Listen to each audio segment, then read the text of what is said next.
Bienvenidos a otro encuentro con el maravilloso mundo de la ciencia.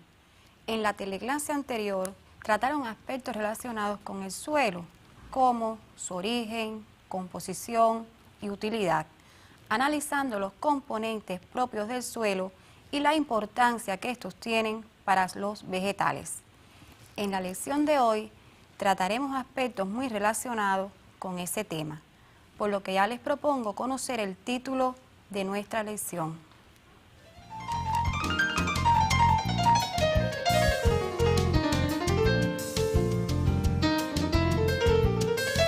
Unidad número 4, la parte sólida de la Tierra. Lección 2, ecosistema.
Les propongo comenzar nuestra lección conociendo el concepto de ecosistema. Observemos en la siguiente lámina.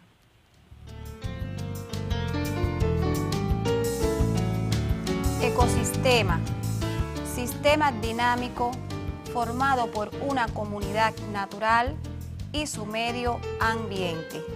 Copien entonces esta primera parte del concepto.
En un ecosistema se tiene en cuenta las complejas interacciones entre los seres vivos. Estamos entonces ya en presencia del concepto completo de ecosistema. Copien entonces esta segunda parte.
de observar algunos ejemplos de ecosistemas y de conocer el concepto, podemos llegar a la conclusión de que existe un enorme ecosistema mundial donde habitan todos los seres vivos, y es la llamada biosfera que ustedes estudiaron en su asignatura Geografía Universal.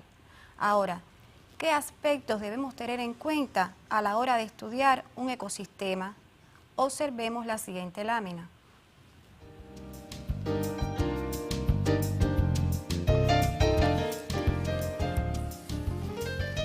Estructura de los ecosistemas.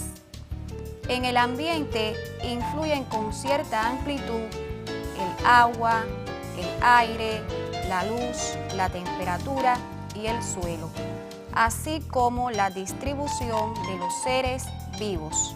Aquí también hay que tener en cuenta los mecanismos necesarios que las especies realizan para acomodarse o adaptarse a un lugar determinado. Copien entonces esta nota y cuiden la ortografía.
Las especies vegetales y animales están distribuidas de acuerdo a las condiciones de cada medio, teniendo en cuenta también aquí la relación de la estructura con la función en cada una de las especies.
Cuando un ser vivo es transportado de su medio a otro distinto, puede aclimatarse a las nuevas condiciones o puede morir si no son adecuadas para él. Quiere decir que aquí influye la adaptación de la especie al medio donde se encuentre precisamente. Copien entonces esta nota y cuiden la ortografía.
El ambiente influye sobre los seres vivos que forman parte de un ecosistema, pero estos a su vez afectan al ambiente. Y tenemos un ejemplo: numerosas plantas acuáticas no pueden vivir en los ríos de corrientes rápidas, pero cuando éstas logran acumularse en el cauce del río, obstruyen el paso del agua, convirtiendo la corriente en lenta. Quiere decir esto que los seres vivos están entonces influyendo en el ecosistema.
Posible establecer los límites exactos de un ecosistema, pues gradualmente se pasa de uno a otro.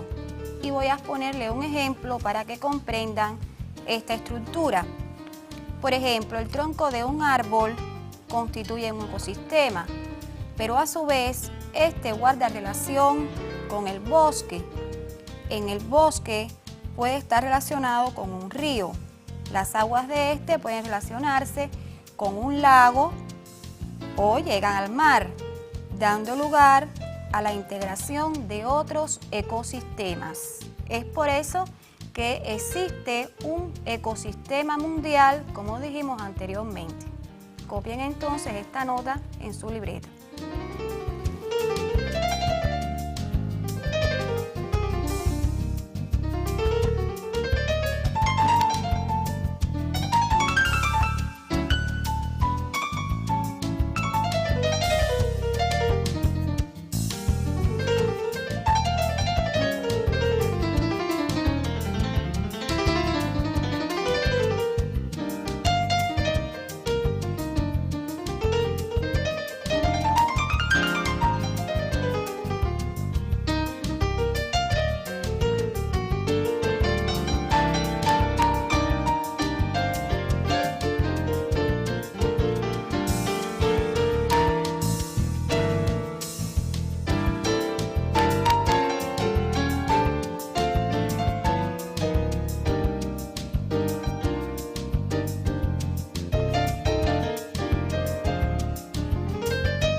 Precisamente analizando la estructura del ecosistema podemos determinar que la estabilidad o el equilibrio de un ecosistema depende de la relación que exista entre los productores y los consumidores.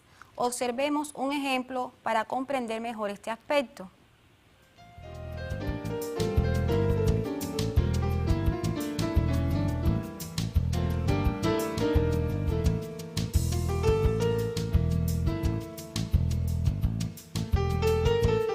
Una planta produce regularmente numerosos frutos con sus respectivas semillas, pero no todas llegan a germinar. Copien entonces esta parte del ejemplo para después continuar.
Una cantidad considerable de las semillas es consumida por diversos animales como alimento. Copien entonces esta segunda parte del ejemplo.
Otro grupo de semillas es atacado por distintas enfermedades o mueren a consecuencia de las condiciones ambientales.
Si en un ecosistema suprimimos un eslabón de la cadena alimenticia, producimos un desequilibrio peligroso para todas las comunidades de seres vivos que lo integran.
Las relaciones alimentarias se establecen entre un grupo y otro, en la que cada ser vivo constituye un eslabón. Tenemos un ejemplo de una cadena de alimentación en un ecosistema. O sea, la hierba sirve de alimento a la oruga, pero a su vez la oruga va a servir de alimento a la lagartija y el cernícalo va a alimentarse precisamente de la lagartija. Esto es una cadena sencilla de un ecosistema. Podemos encontrar cadenas más complejas que pueden llegar a establecer una red de trama ecológica.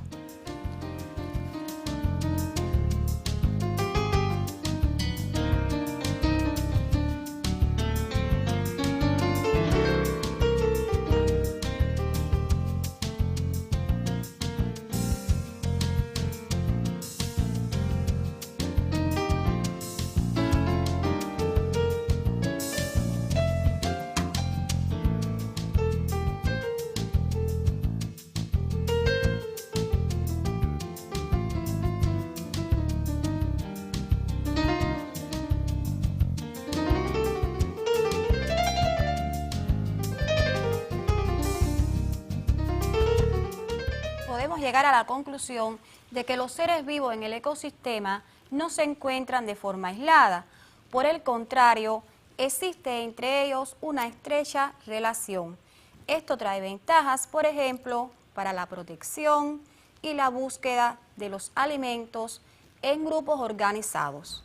Ahora quiero mostrarles una curiosidad relacionada con el tema que estamos tratando.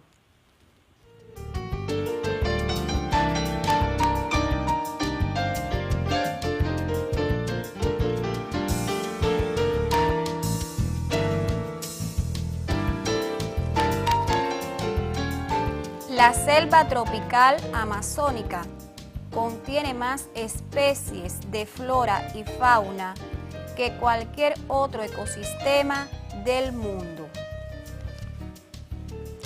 Pero precisamente en la actualidad, esta selva amazónica está desapareciendo a un ritmo alarmante debido a la tala indiscriminada de árboles y al desmonte del ecosistema para la agricultura. Quiere esto decir que el ecosistema puede verse afectado grandemente por la mano indiscriminada del hombre.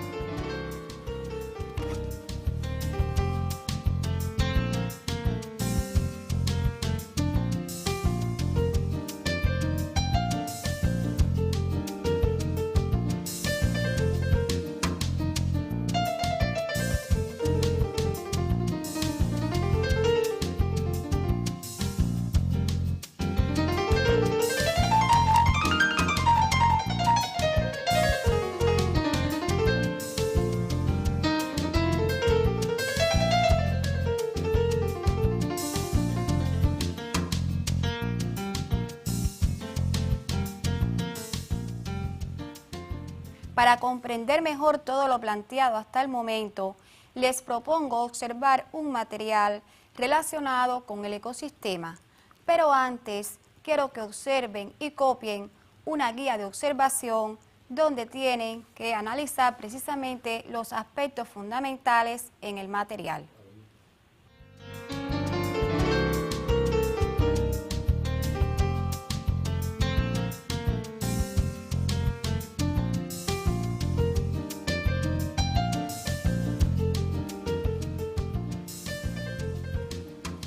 ¿Qué es un ecosistema? ¿Cómo se estructura un ecosistema?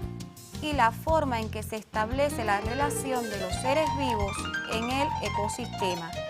Copien la guía de observación y después disfruten del material.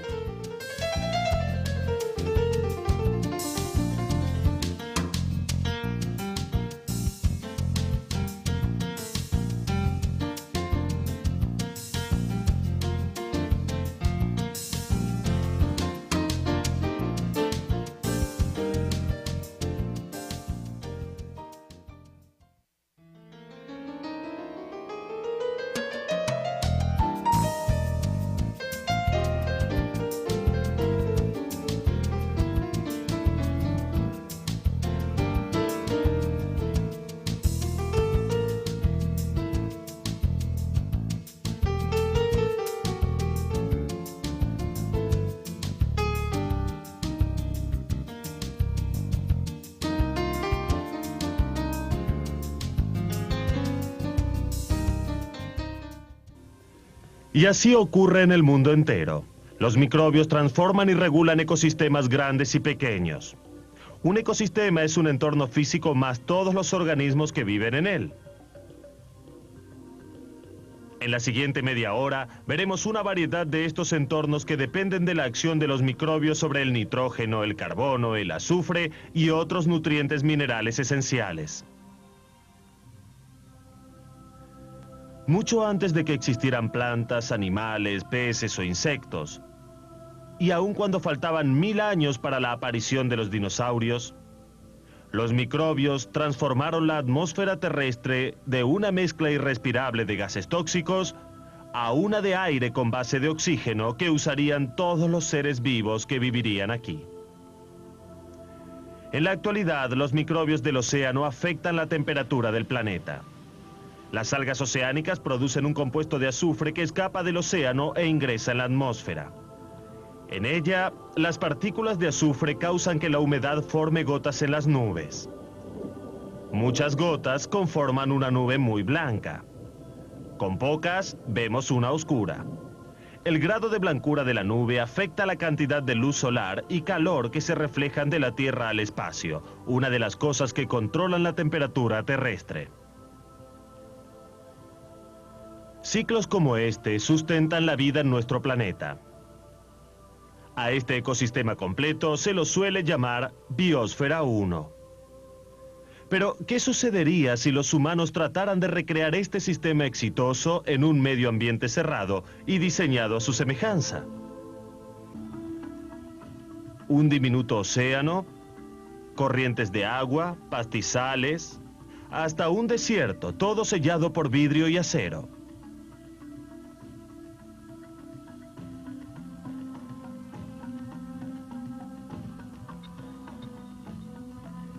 Ocho hombres y mujeres vivirían allí físicamente aislados del mundo exterior por 2 años.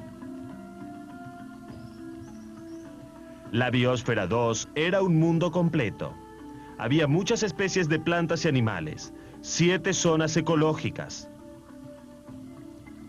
Era una receta para crear vida. Su objetivo era crear un entorno apto para la vida que fuera autosuficiente.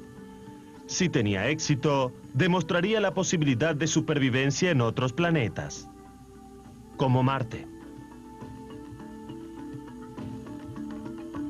La Biosfera 2 sería totalmente autosuficiente y nada necesitaría del mundo exterior. El concepto sonaba acertado y su éxito ya estaba demostrado en este globo hermético llamado ecósfera. Allí, agua, camarones, algas y una mezcla de bacterias acuáticas podían sobrevivir y abundar por años. Los nutrientes se usaban y volvían a usar. Los desechos de una especie eran bienvenidos por otra.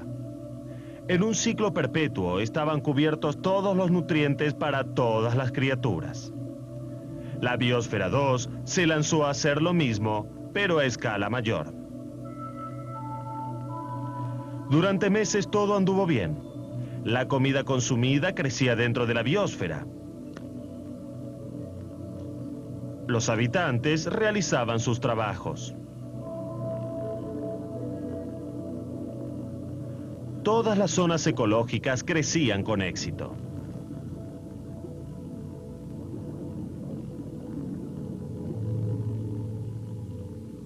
Pero, inesperadamente, los niveles de oxígeno comenzaron a caer. Una especie tras otra desapareció. Las aves murieron. Luego las ranas. Los científicos hallaban cada vez más difícil respirar.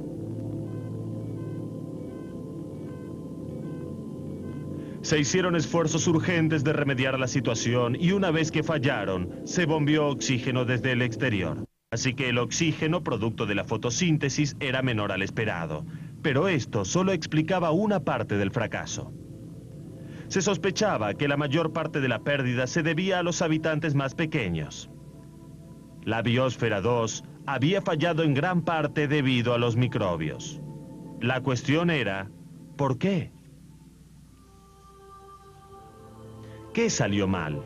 Sabemos que los niveles de oxígeno cayeron casi una tercera parte en unos meses, causando la extinción de muchas especies dentro de la Biosfera 2.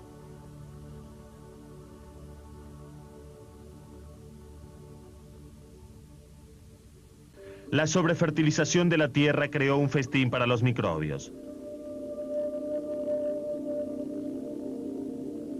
Su reproducción aumentó dramáticamente de miles de millones a billones. Esto hizo un impacto en el ciclo del oxígeno. Un microbio no hace una diferencia, pero billones de bacterias en rápida reproducción consumen una gran cantidad de oxígeno dentro de ese ecosistema clausurado.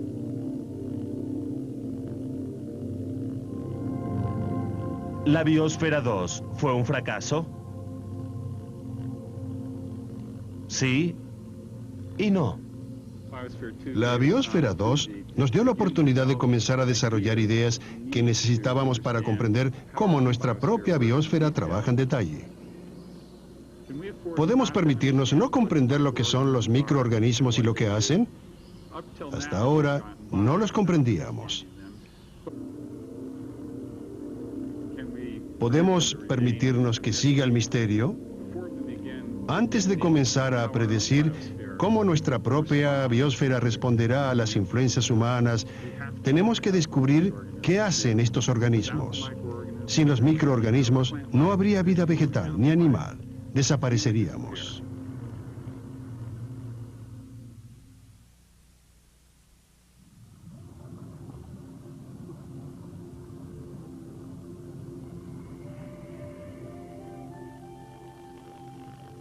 La biodiversidad está manifiesta en toda la costa occidental de América.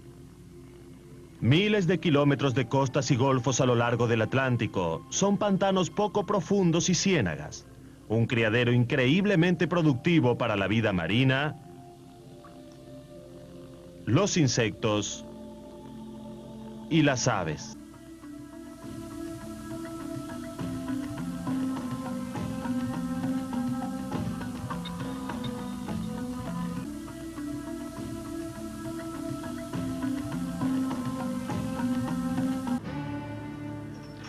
De modo que las bacterias tienen que actuar de intermediarias para fabricarlos y hacer que este alimento esté disponible para el resto de los componentes de la cadena alimentaria.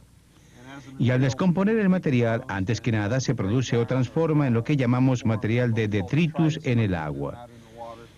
Las bacterias no solo hacen que la materia orgánica esté disponible para los organismos que la consumen, sino que le agregan nitrógeno porque pueden fijar el nitrógeno de la atmósfera y agregarlo al detritus.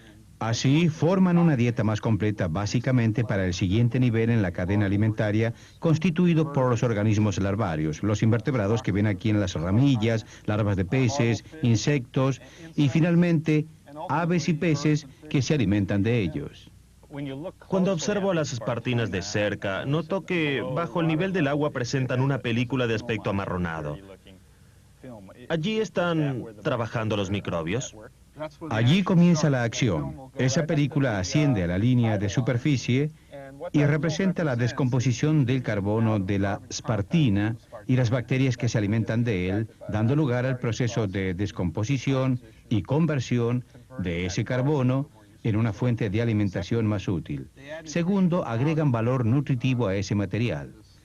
Es de notar que hay mucho carbono allí, pero poco nitrógeno, y este es el factor limitante en los sistemas costeros. El nitrógeno es necesario para producir una dieta completa, esencialmente, o una buena fuente de alimentación. Y hay bacterias que descomponen este detritus asociadas a las bacterias que fijan el nitrógeno de la atmósfera. Así que agregan una cuota de nitrógeno que complemente al carbono. Así es. De manera que las bacterias tienen una función adicional aquí, que es la de realzar los valores nutritivos de la dieta. Espero que hayan disfrutado del material y no quede duda sobre el ecosistema. Ahora les propongo recordar lo aprendido.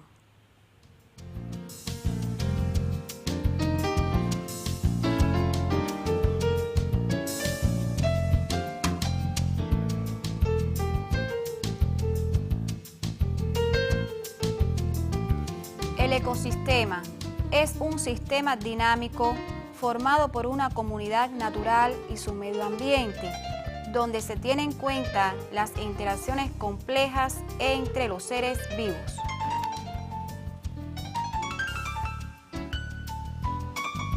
No es posible establecer los límites exactos de un ecosistema, pues gradualmente se va pasando de uno a otro. En un ecosistema no solo debemos referirnos a los seres orgánicos y analizar las características del medio. Es necesario comprender las relaciones entre los seres vivos de estos hacia el medio y del medio hacia los seres vivos.